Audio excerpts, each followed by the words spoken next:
Delighted to welcome to Weekend Breakfast, Nomzamo Mbatha. Very good morning to you and welcome. It is an absolute treat to have you on the show with us. Congratulations on the premiere of Coming to America. You must be absolutely delighted. Thank you. I don't know. I'm a ball of nerves, jitters, excitement. It's all in one, honestly. I was saying to a friend of mine, I'm saying, I get how brides feel the night before or the day of the wedding day, all the ball of nerves and the butterflies. So yeah, that's me. It's so fun. What I love is that you've got the whole of South Africa behind you. So even though you are all that way away from us, we are so excited for you. You are, you're one of us. You're one of our own. And so that's what I love about being a South African, I think, is when one of us do good, we all do good. Do you feel that even though you're so far away? I mean, I think I'm sure I'd feel it more just being at home. But definitely, my social media hasn't stopped buzzing. Everyone is just showing so much love, and that's one of the things that I love about South Africans as well. We're so patriotic, so it's just awesome. It's amazing, and I hopefully everybody loves the movie. But I know that people have watched my journey, and people are so invested, and they know where I come from. Humble beginnings. And I guess to see where I am now is something that they feel truly is needed to be celebrated. And I'm just humbled by it all, honestly.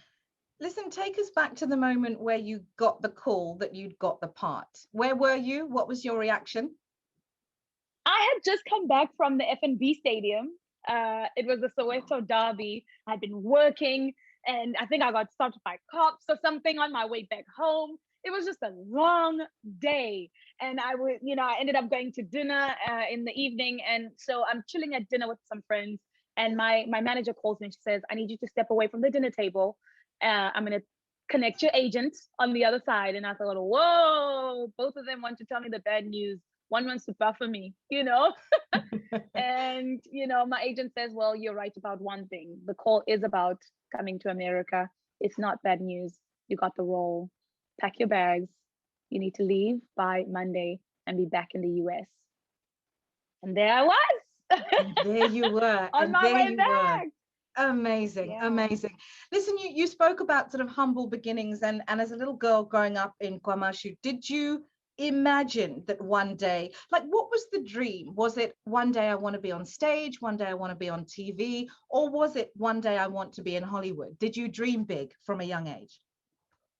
Honestly, I think the biggest dream I had at a young age, I said I wanted to be a part of something bigger than myself that would impact the world one day.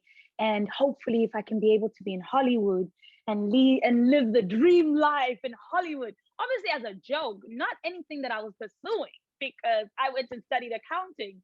But I think it was always just constantly wanting to leave, the circumstances that I was born from or born into, and search for something greater for myself and make something of my life for myself and also for my family. Little did I know that all those jokey dreams that I had for my life would be the things that are trying, or that are the things that are coming true in this moment, where I can get to sit here and have this awesome conversation about a Coming to America sequel. Crazy. Tell me about the and it is crazy, but it's also not. It is and it isn't, I guess. Listen, tell me about the first day on set. So you turn up on set, and I mean, the cast is just, I would imagine, every actor's dream. And I heard you saying in an interview, it's a masterclass in acting. The fact that you're on screen with Eddie Murphy, Arsenio Hall, I mean, did you have to pinch yourself? How much fangirling was there happening? And at what point did you bring yourself towards yourself? Oh my gosh. First of all, you don't want to make anybody uncomfortable, because all you want to do is be like, oh my God, I used to watch it growing. Oh my God, I'm such a, but you don't, you keep it cool. You're like, I need to represent my people. My people will be like, Nomzamo, gather yourself. What is this? Yeah. But, obviously a lot of fangirling, but, and a lot of just being in awe. I think that's the thing. I was just in awe that, wow, Zamo, this is you.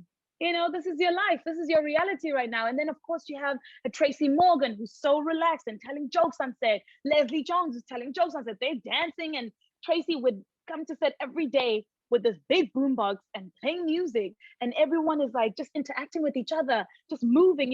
Craig Brewer, the director, would tease me. He teased me and told Eddie, is like, she's having her own coming to America experience, just looking at all these crazy Americans.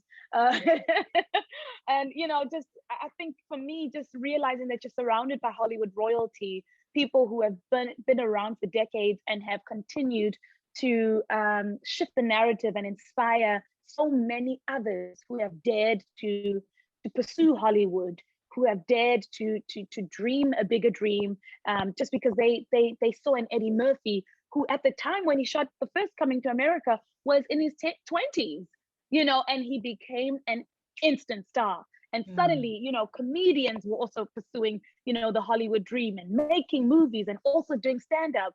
So he really just shifted the culture in such a major way. And for me, I was just in awe. Yeah. If you are just joining us this morning, my guest on Profiles is Nomzamo Mbatha, who is the star, one of the stars, but a pretty big star of the brand new Eddie Murphy movie. It's coming to America. Let's talk about the first Coming to America, which I feel like was every kind of little black kid's kind of I don't know, it was like our coming of age movie, right? It was just I remember I remember my brother trying to do his fro in like a Eddie Murphy vibe. We were all laughing at the Jerry curl. It was a whole thing, but I think more than the hairstyles and more than that and more than the amusing, we can look back on the portrayal of Africa and kind of with a wry grin, I think, but more than that, it was about seeing people who looked like us on screen in positive, funny, diverse roles. I think that was sort of my takeaway as a small girl watching it. What were your memories of the movie? What did the movie mean to you?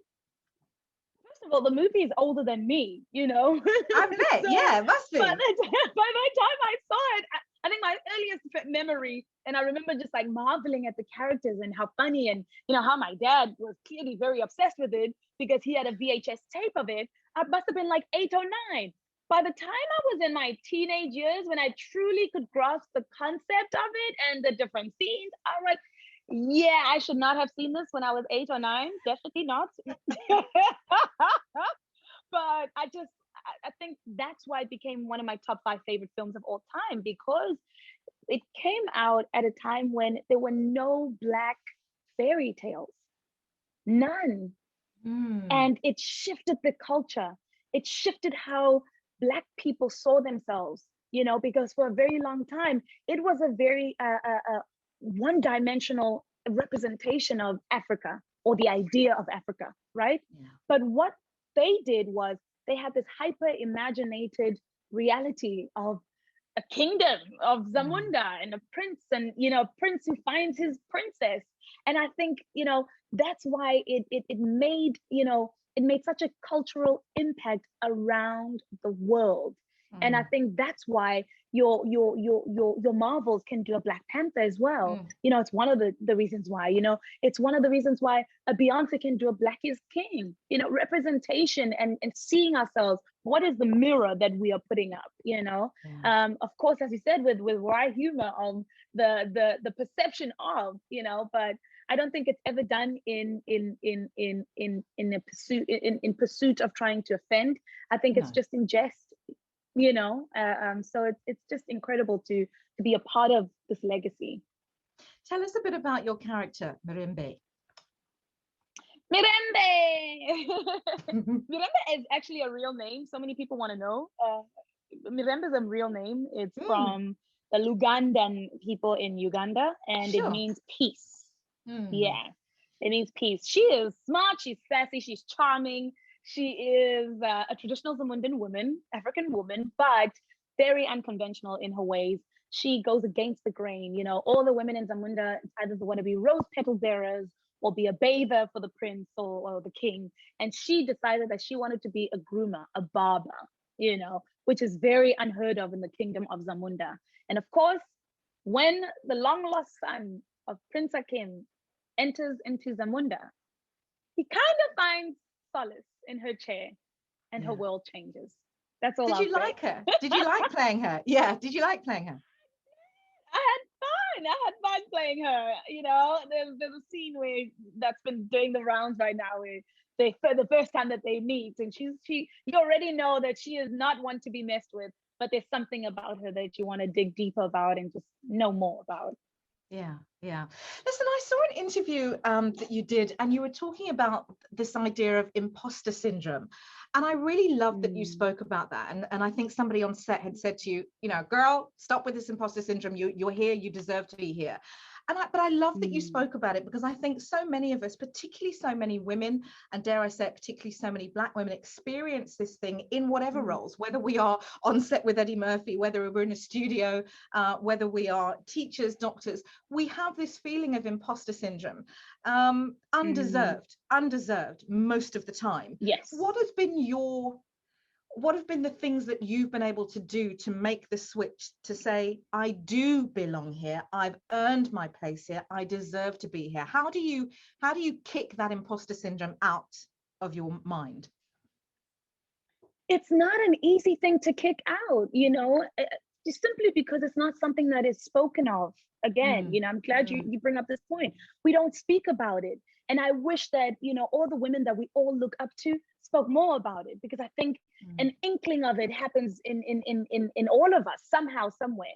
But I think for me, it was important to vocalize it to the people who have watched my journey, the people who are very close to me, my mentor, my family and my friends, people who remind you when you forget, because we forget, right? That we put in the work, we put in the hours, that we've invested into this dream, that we deserve to be here.